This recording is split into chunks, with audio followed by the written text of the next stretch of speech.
पता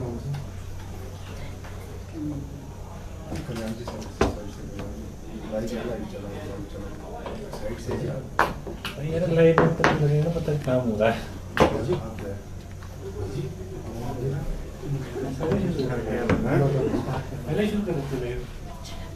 आज की इस प्रेस वार्ता में सभी आदरणीय प्रेस बंधुओं का हिमाचल राजकीय अध्यापक संघ की पूरी टीम की तरफ से बहुत बहुत आभार व्यक्त करते हैं। आपका सहयोग कर्मचारी वर्ग और शिक्षक वर्ग के लिए एक बहुत बड़ा सौहार्द का विषय है कि आप समय समय पर हमारे हर मुद्दों को आप उठाते रहे। ये बहुत बड़े हमारे लिए बड़ी खुशी की बात है। उसमें हम चाहे अपनी मांगों को पूरा करने में कामयाब हुए या नहीं हुए, लेकिन हमने बड़ी बखूबी अपनी बात को सरकार के समक्ष या विभाग के समक्ष समय पे रखा है। आज हिमाचल राजकीय अध्यापक संघ एक नई टीम के साथ यहाँ पे इस प्रेस वार्ता में उपस्थित हुआ है। आपने देखा कि जिस तरह से मुझे निकाला गया, मेरा जब चांजू ट्रांसफर हुआ उसके बाद कुछ हमारे मित्र जो सरकार की गोदी में बैठ गए, उनको लगा कि हमारा स्थानांतरण इसी मुद्दे पे हो सकता है कि हम वीरेंद्र चौहान के खिलाफ प्रेस कॉन्फ्रेंस करके उनको पद से निकाल देंगे और खुद प्रदेश अध्यक्ष बन जाएंगे। तो उन मित्रों को शायद ये नहीं पता था कि प्रदेश अध्यक्ष बनने के लिए पाँव की एड़ियाँ घिसनी पड़ती है, मेहनत करनी पड़ती है, लोगों का विश्वास जीतना पड़ता है, एक प्रोसेस फॉलो करना पड़ता है। आज जो हुआ आपने देखा, उसका रिजल्ट की माननीय न्यायालय की जो जजमेंट आई वो आपके समक्ष है। उस जजमेंट में कोर्ट नंबर 1 से अशोक कुमार जी के कोर्ट से जो जजमेंट आई, उसमें साफ शब्दों में कहा गया कि जो ये 5 पदाधिकारी थे हिमाचल राज्य अध्यापक संघ के, जिसमें हमारे एक जनरल सेक्रेटरी थे श्यामलाल हांडा जी, महावीर कैंतला जी और एक कैलाश ठाकुर जो अपने आप को प्रधान घोषित कर गए घर बैठे, और जिन्होंने 212 लोगों के साइन किए थे। आपको मैंने बताया था ये 212 लोगों को उन्होंने साइन किए घर बैठे, और मुझ पे 18 लाख का आरोप भी लगाया, पता नहीं क्या क्या आरोप लगाया। ये 212 लोगों के साइन किए, और जिस स्कूल का हवाला दिया उस स्कूल के प्रिंसिपल ने ये लेटर हेड पे लिख के दिया कि उसी स्कूल में, मॉडल स्कूल जहाँ का हवाला दे रहा है, कि ना तो मेरे स्कूल में कोई बैठक हुई, ना कोई किसी ने बैठक के लिए मुझे अप्लाई किया, ना हमने किसी को परमिशन दी, ना हमारे कैंपस में 10/4 को कोई बैठक हुई। ऐसे ऐसे सबूत, और इन 212 में लगभग 60-70 टीचरों ने जो इनके इसमें साइन थे, उन्होंने लिख के दे दिया कि भाई ना तुम बैठक में थे, ना हमें कोई जानकारी थी, ना हमने कोई साइन किए, ना प्रदेश अध्यक्ष को निकाला है। तो कोर्ट ने जो लैंग्वेज लिखी है, मैं आपको बताते हुए बड़े खुशी मुझे हो रही है। देखिए, कहीं ना कहीं एक न्याय व्यवस्था होती है जिसके ऊपर सबका विश्वास होता है। फ्रॉडुलेंट शब्द का, चीटेड कहा, पता नहीं क्या क्या शब्द इनको कहा है कि इन्होंने न्यायालय का समय बर्बाद किया, क्या क्या नहीं किया। और इन 5 महानुभावों को जो है प्राइमरी मेंबरशिप से हटा दिया है। अगर फाइनल ऑर्डर आप पढ़ेंगे, इनको कहा है hereby defendant is hereby restrained from using the name, insignia and fund of union and also from claiming the president of or office bearer of them। ना तो अपने आप को किसी इस यूनियन के ऑफिस बेयर रख सकते हैं, ना प्रधान जो कैलाश ठाकुर कहला रहा था, और ना इंसिग्निया, ना नाम, ना फंड एग्जीक्यूटिव का ये भविष्य में यूज कर पाएंगे। तो ये एक सत्य की जीत हुई है, और इसके लिए मैं सभी टीचरों को बधाई देना चाहता हूँ कि भाई हम सब की जीत हुई है, कि संघर्ष की जीत हुई है। तो उसके बाद हमने 8 तारीख को एक जनरल हाउस किया था चंबा में, क्योंकि हमारी ये पद जो है कोर्ट के अनुसार भी खाली हो गए थे। उससे पहले हमने इनका निष्कासन भी कर दिया था एंटी यूनियन एक्टिविटी के लिए। ये निष्कासन 20/4 को इनका कर दिया था हमने, उसको भी हाउस ने अभी 8 तारीख को सही ठहराया। उसके बाद हाउस ने एक निर्णय लिया कि हम एक नई कार्यकारिणी, एक नई टीम बनाएंगे और एक नया चयन करेंगे। तो जो हमारा 8 तारीख को हाउस हुआ था चंबा में, उसमें एक नई टीम आपके सामने आई है, जिसमें हाउस ने मनोज कुमार शर्मा जी, जो किसी परिचय के मोहताज नहीं है, ये बड़े लंबे समय तक HPSLA के पदाधिकारी रहे। अभी हाल ही में HPSLA के सीनियर वाइस प्रेसिडेंट स्टेट के थे, और जब इन्होंने हमारे साथ सहयोग किया, जो हमने संयुक्त कर्मचारी महासंघ बनाया, उसमें भी इनको पदाधिकारी बनाया गया था उस पे कमीशन की लड़ाई में। तो इनको जो इनके HPSLA के स्टेट प्रेसिडेंट ने निष्कासित किया था, इसीलिए कि आप वीरेंद्र चौहान के साथ चले गए, लड़ाई लड़ने चले गए और सरकार का विरोध करने आप चले गए। उसका इनको एक बहुत बड़ा खिताब हमारे संगठन ने दिया है हाउस के अंदर 8 तारीख को परसों।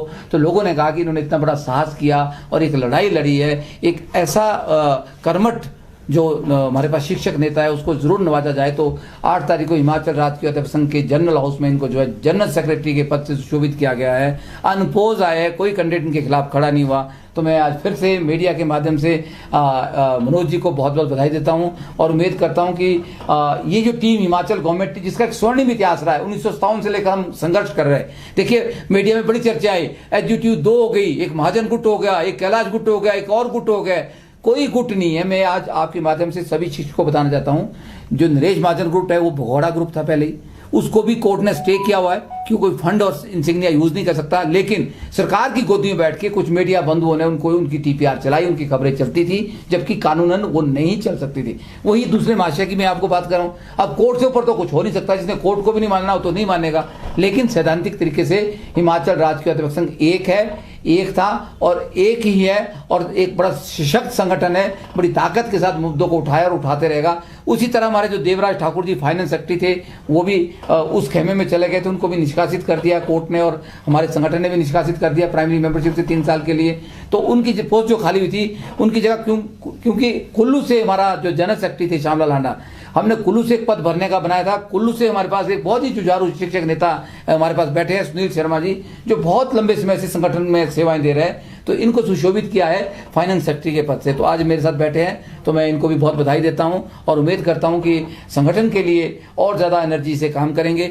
उसके बाद एक कैलाश ठाकुर जी, जिनकी जो अपने आप को स्वयं प्रधान बन गए थे, उनका पद भी खाली हुआ था। उनके पद को जो हमने भरा है वो चीफ प्रेस सेक्रेटरी थे। तो चंबा में हाउस था, तो चंबा के एक बहुत ही जुझारू शिक्षक नेता है जिन्होंने पीटीए की बड़ी लंबी लड़ाई लड़ी है, पंकज कुमार नाम उनका है, बड़े फेमस पर्सनालिटी है, उनको अपने चीफ प्रेस सेक्रेटरी बनाया है। इस तरह शिमला का जो एक प्रधान का पद था जिला शिमला का, महावीर कैंथला का, वो भी खाली हो गया था। तो उनकी जगह हमने जो भी, क्योंकि शिमला के अंदर हाउस होना है वहाँ फुल फ्लैज प्रधान बनेगा। फिलहाल स्टेट ने जो है कार्यवाहक जो प्रधान है वो मनोनीत किया है अभी दिलीप शर्मा जी को, जो जुब्बल से जुब्बलखंड के प्रधान भी थे।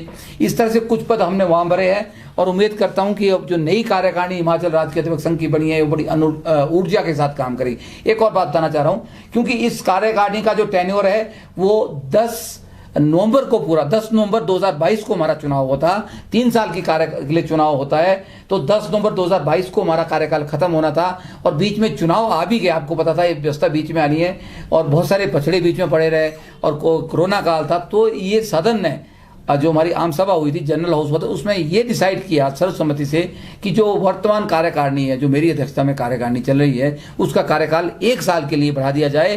तो इस तरह से हम 10/11/2023 तक हमें जो है सदन की तरफ से, पूरे हाउस की तरफ से एक अधिकृत किया गया है कि हम 1 साल तक जो है इस कार्यकारिणी को आगे बढ़ाएंगे और शिक्षकों के और कर्मचारियों के मुद्दों को उठाएंगे। मैं आपका बहुत ज़्यादा समय नहीं लूंगा। ये तो था एक जनरल एक स्ट्रक्चर जो हमारा संगठन का था, वो आपको और कर्मचारी साथी जो कंफ्यूजन में थे उनको ये बताना था। और ये भी बता दूं कि हमारा कोई मेंबरशिप ड्राइव 2022 में या 23 में अभी नहीं चलने वाला है, क्योंकि नवंबर तक हमारी ये कार्यकारिणी काम करेगी। उससे पहले हम हाउस करेंगे, फिर हम अगले चुनाव की तिथियां निश्चित करेंगे। अगर कोई बीच में मेंबरशिप ड्राइव चलाता है एसजीटीयू के नाम पे तो वह संवैधानिक है, उनके खिलाफ कार्रवाई की जाएगी। एक बात जैसे मैं आपको बता दूं, ये जो लोग जिन्होंने मुझ पे 18 लाख का आरोप लगाया था गवर्नमेंट का, और कोर्ट ने कहा कि ये आरोप गलत पाए गए, साफ लिखा है ऑर्डर में, क्योंकि सारे बिल वोचर और रिकॉर्ड में लगे हुए हैं, सारी स्टेटमेंटें रिकॉर्ड में लगी है, जो आरोप इन्होंने लगाए जितने पैसों के, उससे मुझे बरी कर दिया गया है। नंबर 1। नंबर 2, इन्होंने जो फ्रॉड साइन की है 420 की है, कोर्ट को गुमराह किया है, इनके खिलाफ 2 दिन के अंदर जो हम एक FIR कर रहे हैं। इन 5 लोगों के खिलाफ एक क्रिमिनल केस कर रहे हैं, इन्होंने एक जालसाजी की है और साथ में एक महानानी का केस भी इन लोगों के खिलाफ बहुत जल्दी होने वाला है। ये तो मैं अपने शिक्षकों की जानकारी के लिए बता रहा था। अब दूसरे मुद्दे पे मैं शिफ्ट कर रहा हूं, वो है कर्मचारियों के मुद्दे। लेकिन दुर्भाग्य ये कि हम कर्मचारियों के मुद्दों को मनाने में, हल करने में असफल रहे। हम कर्मचारियों से और हिमाचल प्रदेश के शिक्षकों से भी माफ़ी मांगते हैं कि हम आपकी कसौटी पे खरे नहीं उतर पाए। खरे नहीं उतर पाने का कारण यह है कि एक तो जब हमने संघर्ष करने की कोशिश की, जब हमने संघर्ष किया, जब हम आगे बढ़े, हमारी टांग खींची गई। हमारे जो साथी शिक्षक नेता थे और संगठनों के, वो सरकार की गोदी में बैठ गए और वो हाँ में हाँ मिलाने लगे। कुछ लोग बोलते हैं कि हम फाइल चला रहे हैं, फाइलें हो रही है, राइटर हो निकल रहा है, हमारा एरियर का काम हो रहा है, 2 ईयर का राइटर हट रहा है, इनिशियल स्टार्ट मिल रहा है, ये पे कमीशन की अनोमली ठीक हो रही है, वीरेंद्र चौहान जो है सरकार का विरोध कर रहा है, ये सरकार की छवि खराब कर रहा है, इसके साथ खड़े ना हो। और जब सब कुछ लगा कि ये मामला दबेगा नहीं, तो सरकार ने जो है हमारे 14 साथियों को जो हस्तांतरण किया, जिसमें सबसे दूर मेरा किया गया था। कुछ लोग सरकार के आगे नतमस्तक हो गए, वो झुक गए, हम नहीं झुके, हमने अपना स्टैंड क्लियर रखा। हम लास्ट तक ये सोच के चले गए चांजू कि भाई मेरे जाने से अगर कर्मचारियों के मुद्दे हल हो जाए तो बहुत अच्छा है। एक ही मामला रटा के लगा रखा, जीओआईटी जीओआईटी, आपने भी सुना होगा। कुछ हमारे चैनल में साथी जीओआईटी के पीछे से भाग के चले, वो जीओआईटी पता नहीं क्या जीओआईटी है, कि जीओआईटी को पता नहीं भगवान मिल जाएगा। आज वो जीओआईटी वहीं खड़े हैं बेचारे जहां थे। हमने उनको साथ बुलाया, मैं आज भी कह रहा हूं, हमने उनको बोला साथियों कुछ नहीं होने वाला है, एक दलासा, एक झूठे आश्वासन, एक फ्रेब, एक धोखा आपके साथ होने वाला है। आप आइए, आप संघर्ष करिए। हमने एक संयुक्त कर्मचारी महासंघ इसीलिए बनाया, पे कमीशन की अनोमली को दूर करेंगे। बस 2 रट्टे लगा के रखी, एक तो बोला कि बस writer writer writer writer writer की फाइल चलती रही, वो राइटर कभी खत्म नहीं हुआ भाई साहब, वो राइटर आज भी नहीं हटा। राइटर ऐसे कैसा है, हजारों कर्मचारियों को बेवकूफ बनाएगा। दूसरा चला जीओआईटी, जीओआईटी भी नहीं हल हुआ। मजे की बात है, उन भाइयों, मैंने कभी नहीं विरोध किया, बोला कि जीओआईटी को स्केल जो क्लर्क से ऊपर मिल गया, अच्छी बात है, स्वागत करते हैं, किसी को तो मिला यार, हमारे भाई है हमारे घर पर। बेचारे अब नोटिफिकेशन हुई उनकी, वो वही नीचे लाए, रिवाइज कर दिया उनको, जहां ऊपर ले गए थे ना वही नीचे लाए। तो बड़ा दुर्भाग्यपूर्ण है। अब कितना किसको आप छलेंगे, बहुत छला है सरकार ने। मैं तो ये कहना चाहता हूं, जितना कर्मचारी को छला है ना पे कमीशन के नाम पे। हमने एक ही बात कही, आज मैं स्टैंड हूं, अगर 5 पे कमीशन पंजाब के बराबर मिले हैं, हालांकि आज इन बातों को कहने का कोई फायदा नहीं है। मैं ये नहीं कह रहा हूं कि हम जो है कोड ऑफ कंडक्ट लग गया कि हम दूसरी सरकार जो है उसको वोट करेंगे, उसको जिताएंगे, ये मेरे अधिकार क्षेत्र में नहीं है। मैं वो बात कर रहा हूं जो ऑथेंटिक बात है, ये कर्मचारी डिसाइड करेंगे। हाँ, ये बात सच है कि हिमाचल की सरकारें हिमाचल के कर्मचारियों के इर्द गिर्द घूमती आई है, और मुझे विश्वास है इस बार भी ऐसा ही होगा। जो हिमाचल का कर्मचारी चाहेगा, उनका परिवार चाहेगा, उनके रिश्तेदार चाहेंगे, वही सरकार जो है सत्ता में आएगी। किसकी आएगी? ये भविष्य के घर में बात छिपी है। मैं आज ये नहीं कह रहा हूं कि उस सरकार को वोट दो, ये मेरा अधिकार नहीं है। मैं कुछ संवैधानिक जो मेरे ऊपर जो कोड ऑफ कंडक्ट है, मैं उस प्रक्रिया के दायरे में भी आता हूं। प्रचार करने के लिए मैं अधिकृत नहीं हूं, पर लेकिन अपनी बात को कहने के लिए मैं अधिकृत, मैं ठोक बजा कर बात कह सकता हूं कि सरकार ने हमारे साथ क्या किया। हम बोलते रहे, बहुत टाइम है सरकार के पास, 1 महीना है, 2 महीने है, 6 आधा महीना रह गया, 15 दिन रह गए, 10 दिन, तो भी मैंने बोला कि आपका 10 दिन बचे हैं, इस पे कमीशन की अनोमली को ठीक कर दे, 4/9/14 को बहाल कर दे सरकार, इसके ऊपर स्पष्टीकरण दे। सरकार ने क्या किया? किसी का 6-6 लाख एरियर बनता है, किसी का 5-5 लाख बनता है, सरकार ने कुछ नहीं बोला, कोई नोटिफिकेशन जारी नहीं की। सरकार ने बोला कि हम 50,000 रुपए दे देंगे और जो क्लास 4 को 60,000 दे देंगे। उसके बाद क्या होगा? कुछ नहीं बोला। कोई डॉक्यूमेंट, देखिए कोई भी चीज होती है ना, डॉक्यूमेंटेशन होती है कि चुनाव होना ना, पहले फेज में होगा इतनी जगह, दूसरे फेज में होगा इतनी जगह, रिजल्ट आएगा इतनी डेट को, सब कुछ होता है ना क्लियर। हमारे बारे में कुछ भी सरकार ने नहीं कहा कि हमारे जो एरियर है वो कब कब सरकार कितनी किस्तों में देगी या नहीं देगी, और ये क्लियर है अगली सरकार जिसकी आएगी वो एरियर नहीं मिलेगा। हमारा डीए 7% अब बकाया है, 3+4। उम्मीद थी कर्मचारियों को कि मोदी जी आ रहे हैं, मुख्यमंत्री जितनी जगह जा रहे हैं, शायद कर्मचारियों को कुछ ना कुछ सौगात मिलेगी। देखिए, एक रैली के अंदर मुझे लगता है कई करोड़ रुपए खर्च होता है, कई करोड़ रुपए की खर्चा होता है, होर्डिंग के अंदर ही करोड़ रुपए का खर्चा होता है। देखिए, उस सरकार का प्रोरोगेटिव में उस पर नहीं जाना चाहता हूं, पर लेकिन अगर वो खर्चा सरकार करती है और उसके लिए सरकार के पास पैसा है, वो सरकारी खजाने से पैसा खर्च होता है, तो मैं सरकार से ये पूछ सकता हूं कि क्या कर्मचारियों के डीए देने के लिए 7% डीए देने के लिए, कर्मचारियों के एरियर देने के लिए, कर्मचारियों की पे नॉर्मली ठीक करने के लिए आपका पैसा क्यों नहीं है? फिर कहाँ आपका खजाना खाली होता है? अच्छा होता जितना पैसा आपने इन रैलियों पे लगाया, लगाएंगे, उतना पैसा अगर कर्मचारियों को सच में उसका आधा भी दिया होता ना, कर्मचारियों की जो देर भुगतान है उसको भुगतान कर दिया होता, तो मैं दावे से कहता कि ये सरकार जो है, जो बात करी है ना कि हम रिवाज बदलेंगे, तो रिवाज शायद बदला जाता। सरकार ने रिवाज क्या बदला? सरकार ने रिवाज बदला कि हमने कर्मचारियों के भत्ते नहीं देने। सरकार ने रिवाज बदला कि हमने कर्मचारियों को एरियर नहीं देना है। सरकार ने रिवाज बदला कि हमने कर्मचारियों की बात नहीं सुननी है। सरकार ने रिवाज बदला कि कर्मचारियों का एक 4-9-14 का टाइम स्केल होता था 1972 से लेकर, वो खत्म कर दिया कि हमने उसको बहाल नहीं करना है। सरकार ने रिवाज बदला कि हमने कर्मचारियों की जो एनोमलीज है, एक जूनियर जो है 5 साल पीछे लगा कर्मचारी, जूनियर जो है 5 साल सीनियर कर्मचारी से सैलरी में आगे चला गया, उस कारण को नहीं ढूंढा। मुख्यमंत्री महोदय क्या बोलते हाल ही में कि ठीक है, कोई कुछ कर्मचारी गए कि हमारी एनोमली, उन्होंने बोला कि आपकी एनोमली तो मैं ठीक कर दूंगा, पर आपकी एनोमली ठीक करते करते 20 और खराब हो जाएगी। बताया था ना ये कि 20 और की एनोमली राइज हो जाएगी, उसका क्या करेंगे? माननीय मुख्यमंत्री महोदय, वो 20 अगर एनोमली खड़ी हो रही है एक को ठीक करने के पीछे, तो कारण क्या है? कारण है कि आपने गड़बड़ झाला कर रखा है। ऐसा क्यों होगा? एक को ठीक करने के लिए 10 खराब हो जाएगी? नहीं होनी चाहिए ना। अगर हुई तो इसका मतलब है हर कहीं अनियमितताएं हैं, हर जगह अनियमितताएं हैं। अनियमितताओं को ठीक करना आने वाले समय में, बार बार कह रहा हूं, वो कड़ी चुनौती होगी। अनियमितताएं ठीक हो ही नहीं सकती है, उसका एक समय होता है। अब छठे वेतन आयोग की अनियमितताएं तो छठे में ठीक होनी है कि नहीं होनी? इसी में होनी, इस पे एक मिशन में होनी थी ना, उसके ऊपर किसी का गौर नहीं है, कोई ध्यान नहीं कर रहा। अब हम बोलेंगे तो बोलेंगे जी वीरेंद्र चौहान तो देशद्रोही है, प्रदेश के खिलाफ बात करेगा, ये तो सरकार का माहौल खराब करते हैं इनका। देखिए, मैं ऑन रिकॉर्ड कह रहा हूं कि मैंने कोई एक भी आंकड़ा या एक बात कोई गलत बोली, मुझे बताया। मैं क्या गलत बोला हूं?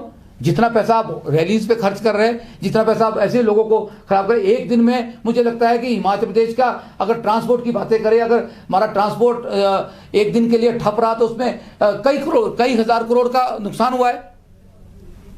और उधर से हमारा जो ट्रांसपोर्ट जो है, HRTC जो है घाटे में चला रहा है, उधर बिजली बोर्ड जो है घाटे में चला गया है, उधर हमारा जो टूरिज्म है वो कई हजार करोड़ में घाटे में चला गया है। अगर हमारे बोर्ड और निगम घाटे में चले गए तो उनके कर्मचारियों का क्या होगा? हम बात कर रहे हैं कि हमारे को चाहिए पेंशन, अरे यहां तो सैलरी के लाले पड़ रहे हैं। उनको सैलरी कहां से देंगे आप? उनके जो देय राशि है, उनके अलाउंसेस है, उनके डीए है, उनकी बकाया राशि कहां से देंगे? इनकम तो है नहीं है। एक दिन बस को खड़ा करने का मतलब क्या हुआ? सरकार के ऊपर बहुत बड़ी चपत है। अगर उसके बजाय आप जन कल्याण की तरफ ध्यान देते या दे तो मुझे लगता है कि वो सरकार की पॉपुलैरिटी ज्यादा बढ़ती है। अन्यथा कर्मचारी, ठीक है, कर्मचारी बोल नहीं सकता है, कर्मचारी डरता है, कर्मचारी की मजबूरी है, तो इसका मतलब ये नहीं है कि कर्मचारी आपकी रैलियों में भी जा रहा है। मुख्यमंत्री महोदय जो जहां जहां कर्मचारियों के लिए सभाएं कर रहे हैं, एक शाम कर्मचारियों के नाम, तो कर्मचारी जा रहे हैं, सारे कर्मचारी एनपीएस के जा रहे हैं। एक तरफ तो कर्मचारी बोल रहे हैं वोट फॉर ओपीएस, और वही कर्मचारी मुख्यमंत्री के उसमें हजूम में पूरी रात जो है खाने पीने में मस्त हो जाते हैं। तो हम क्या समझे? या तो समझे उन कर्मचारियों की मजबूरी है, वो कर्मचारी मजबूरी से वहां इकट्ठे हो रहे हैं कि मेरी ट्रांसफर ना हो, क्योंकि हमारा कर्मचारी ट्रांसफर तक सीमित है। तो उसका मतलब दूसरी तरफ मैं ये भी बताना चाहता हूं, सरकार ये भी ना समझे कि वो कर्मचारी पक्के हमारे और वोट हमारे को मिलने वाला है। तो कर्मचारियों ने, आम आदमी ने मन बना दिया है। बहुत जल्दी 12 तारीख को चुनाव होगा और उस दिन उसका जो है पता चल जाएगा कि कौन कितने पानी में है, किसका भाग्य चमकने वाला है, किसका नहीं चमकने वाला है, वो तो भविष्य के घर में है। लेकिन इतना मैं जरूर कहूंगा, और मैं खुद को क्षमा प्रार्थी हूं हिमाचल प्रदेश के कर्मचारियों के सामने, मैं नतमस्तक हूं कि हम आपकी मांगों को पूरा नहीं कर सके हैं, हम फेल हुए। मैं इसकी जिम्मेदारी खुद लेता हूं, क्योंकि कोई भी मुद्दा कर्मचारियों का आज हल नहीं हुआ, हम नहीं कर पाए। सरकार के ऊपर हम दोष नहीं लगाएंगे, दोष हम अपने ऊपर ले रहे हैं। हम यूनाइट नहीं हो पाए, हम इकट्ठे नहीं हो पाए। हम सामूहिक रूप से अगर लड़ाई लड़ते तो मुझे लगता है कि कर्मचारी कोई भी लड़ाई सरकार से जीत सकता था, उसको लड़ने में कोई मुश्किल नहीं थी। और आज हमारे बीच जो बड़े ही सशक्त एक जो जनरल सेक्रेटरी के रूप में हमारे को एक विभूति मिली है, मैं उनको भी आमंत्रित कर रहा हूं कि आप भी अपनी बात कहे। मनोज शर्मा जी है, जो बहुत ही एक इंटेलेक्चुअल व्यक्ति है, उसका जरूर हमें फायदा होगा, हमारे संगठन को फायदा होगा। प्लीज आप अपनी बात कहें। धन्यवाद चौहान जी। आप कह रहे हैं कि आपकी कोई भी बात इनकी सुन ले पहले, फिर बताता हूँ मैं। हाँ जी, ठीक है। इनकी सुन लेते प्लीज। धन्यवाद चौहान जी। मैं मनोज कुमार शर्मा। जैसे कि चौहान जी ने बताया कि हाल ही में मुझे एक बहुत बड़ी जो है रिस्पॉन्सिबिलिटी दी है चौहान जी के द्वारा, या फिर मैं कहूँ कि आम सभा जो कि 8 तारीख को अभी हाल ही में चंबा में हुई, government senior secondary school girls school Chamba में हुई, तो उसमें एक बहुत बड़ी मुझे एक रिस्पॉन्सिबिलिटी दी गई। उम्मीद करता हूं मैं अपनी इस रिस्पॉन्सिबिलिटी को अच्छी तरह से निभाऊंगा और कर्मचारियों के मुद्दे जो कि अभी एज इट इज हैं उनको हम मीन्स सॉल्व करने के लिए सक्षम होंगे। और उम्मीद करता हूं, उम्मीद ही नहीं अभी तो विश्वास है, और इसके लिए मैं आह्वान करता हूं सभी कर्मचारियों से कि एक साथ एकजुट एक मंच पर आएं। और दूसरा, इससे पहले मैं HPSLA में स्टेट वाइस प्रेसिडेंट था। लेकिन इन उसमें भी क्या किया कि मुझसे कि एंटी HPSLA एक्टिविटीज के तहत मुझे बाहर कर दिया गया। और वो एक्टिविटीज क्या थी कि मैंने कर्मचारियों की आवाज उठाई। क्या कर्मचारियों की आवाज उठाना क्या एक एंटी HPSLA मतलब एंटी एसोसिएशन एक्टिविटी हो सकती है? मुझे नहीं लगता। नहीं। आज आप कर्मचारियों की कोई भी बात किसी भी मंच से उठाएं, मुझे नहीं लगता कि वो गलत है। हम कर्मचारी जो भी नेता हैं वो एकजुट होकर एक साथ आए तो मुझे लगता है कोई भी मुद्दे हमारे अनरिजॉल्व नहीं रहेंगे, और बहुत जल्दी हमारे सभी मुद्दे आने वाले कल में रिजॉल्व होंगे, इसका मैं विश्वास दिलाता हूं। और बहुत सारे मुद्दे जिस तरह हमारा पे कमीशन है, चौहान जी ने बहुत डिटेल में बताया। और दूसरा हमारा सीनियरिटी इश्यू है, जैसे कि आप सभी जानते, पत्रकारों बंधु भी जानते हैं कि जो कॉन्ट्रैक्ट पीरियड था एक बहुत लंबा कॉन्ट्रैक्ट पीरियड था, जिसमें कई लोगों ने 8 साल का कॉन्ट्रैक्ट काटा, कईयों ने 6 का, कईयों ने 5 का, कईयों ने 4 का, और अब 2 साल का कॉन्ट्रैक्ट पीरियड है। तो वो कॉन्ट्रैक्ट पीरियड भी अनरिजॉल्व है। और दूसरा राइडर इश्यूज जो हैं उसने एक और एनोमली क्रिएट कर दी है, और दूसरा OPS जैसे मुद्दे अभी अनरिजॉल्व हैं। तो साथियों, एक मंच पर आए और एक साथ मिलकर चलें तो मुझे लगता है हम इन सभी मुद्दों को हल करने में सक्षम होंगे। ज्यादा ना बोलता हुआ मैं एक बार फिर उन सभी कर्मचारियों का जो उस दिन उस आम सभा में प्रेजेंट थे, मैं उन सभी का हार्दिक अभिनंदन करता हूं, हार्दिक धन्यवाद करता हूं, जिन्होंने मुझे ये इतनी बड़ी रिस्पॉन्सिबिलिटी दी कि मैं आने वाले कल में उनके मुद्दों को सरकार के समक्ष उठा सकूं। इसी के साथ धन्यवाद। मुझे एक बात और कहनी है, इसमें थोड़ा सा ऐड कर लूं कि जिस तरह से जो आउटसोर्स के कर्मचारी है या SMC के कर्मचारी है, टीचर्स है, या फिर वोकेशनल टीचर्स है, और हमारे 20 साल से शोषित कंप्यूटर टीचर्स है, उनके साथ उनका बहुत बड़ा शोषण सरकार ने किया है। उनको बड़ा एक आईना दिखाया कि आपके लिए पॉलिसी बन रही है, हम बना रहे हैं, बड़ा मंथन हुआ, और वो सोशल मीडिया में सारी बातें बार बार चल भी रही है, ऐसा नहीं कि मुझे बताने की ज़रूरत है। तो मुझे लगता है कि हम उनके साथ भी जस्टिस नहीं कर पाए, और ना तो सरकार ने की, ना हम प्रेशर बिल्ड कर पाए। और इसके लिए भी मैं उन सब कर्मचारी साथियों से क्षमा प्रार्थी हूँ कि आपके लिए कोई पॉलिसी नहीं बनी है और आपका भविष्य अधर्म है। और उम्मीद करता हूँ कि आने वाले समय में कोई भी सरकार आएगी, हम उस सरकार को एक उस पॉलिसी को बनाने के लिए, आपके भविष्य को सुरक्षित करने के लिए सरकार से किसी भी तरह का डायलॉग करेंगे, सरकार को मजबूर करेंगे, सरकार के साथ वार्तालाप करेंगे, और आने वाले समय में अवश्य आपका भविष्य सुरक्षित हो, ये आपको मैं आश्वासन देना चाहता हूँ। और ये शुभकामनाएं भी मैं उन कर्मचारियों को देना चाहता हूँ कि आप डिमोरलाइज ना हो। लेकिन ये ज़रूर है कि सरकार ने 5 साल आपका शोषण किया, आपको झूठे आश्वासन देती रही, वो एक बहुत बड़ा दुखद विषय है। धन्यवाद जी। माना जाए कि आप कांग्रेस के साथ जा रहे हैं? मैंने कहीं अपने भाषण में, अपनी वक्तव्य में कहीं कांग्रेस या CPM या आपका या BJP का नाम लिया? सर आप मुझे बताएं। आप कह रहे हैं आप सरकार ने कोई काम नहीं किया, तो ऐसे में क्या आप BJP के साथ नहीं जाएंगे? नहीं जाएंगे। देखिए स्टैंड क्या है? स्टैंड क्या है आपका? देखिए, ऐसा होता है, समझाने वाले को एक इशारा बहुत होता है और समझने वाला समझ जाता है। आपको क्या सही लग रहा है, क्या गलत लग रहा है, वो उसको पता है मैंने क्या करना है। आपके साथ अच्छा हुआ है, सरकार ने अच्छा किया, तो कर्मचारी सरकार के साथ जाएंगे, सरकार रिपीट होगी। अगर कर्मचारी को लगता है कि उनका धोखा हुआ, सरकार वो जाएंगे या नहीं जाएंगे, वो उनका अपना आत्म सम्मान है, उनका अपना एक। चौहान साहब, ये मान के चले क्योंकि आपको किसी बैठक में नहीं बुलाया गया जो कर्मचारी नेताओं की होती है, और जिनको बुलाया गया वो अपनी बात ढंग से रख नहीं पाए, इसलिए मुद्दे सॉल्व नहीं हुए। सच्चाई है, सच्चाई है। इस बात को हिमाचल प्रदेश का कर्मचारी मानता है। हर सोशल मीडिया में बात कही जाती थी कि अगर सरकार चाहती है कि जो पेंशन की लड़ाई है या सॉरी उसकी अपने छठे वेतन आयोग की अनोमली अगर उसको ठीक करना तो वृंदा चौहान जी को टेबल टॉक पे बुलाया जाए, क्योंकि जितनी जानकारी मेरे पास है मैं दावे से कह सकता हूं उनको तो पता भी नहीं था। वो तो धन्यवाद ही करते आए। बाकी लोग 9 तारीख तक धन्यवाद करते आए। 2 तारीख से लेकर पहली प्रेस कॉन्फ्रेंस मैंने की। और एक एक चीज बताइए, आपको पता है वीरेंद्र जी, 23 मांगे बताइए कि 23 मांगे पूरी हो गई है क्या? वास्तव में वो मांगे पूरी हो चुकी हैं? और जो आप दूसरे दलों की बात कर रहे हैं कि वो दल जो है वो गैर कानूनी ढंग से बने हुए, क्या उनको लेकर आप कोई कानूनी कार्रवाई करेंगे, कोर्ट पर जाएंगे? नहीं, वो तो मैंने बता दिया। एक फर्जरी के मामले में हम 5 लोगों के खिलाफ FIR करने वाले हैं। क्रिमिनल केस हो रहा है जिन्होंने फ्रॉड साइन किए, कोर्ट को गुमराह किया, 120 लोगों के साइन किए झूठे, बैठक नहीं की, और साथ में मुझ पे उन्होंने 18 लाख का आरोप लगाया गमन का। एक नंबर 1 उसके ऊपर हम डिफेमेशन का केस भी कर रहे हैं। रही मांगे 30 की, मैं तो आपको अपने प्रेस वार्ता में बता दिया कि मांग मेरे हिसाब से तो कोई पूरी नहीं हुई है।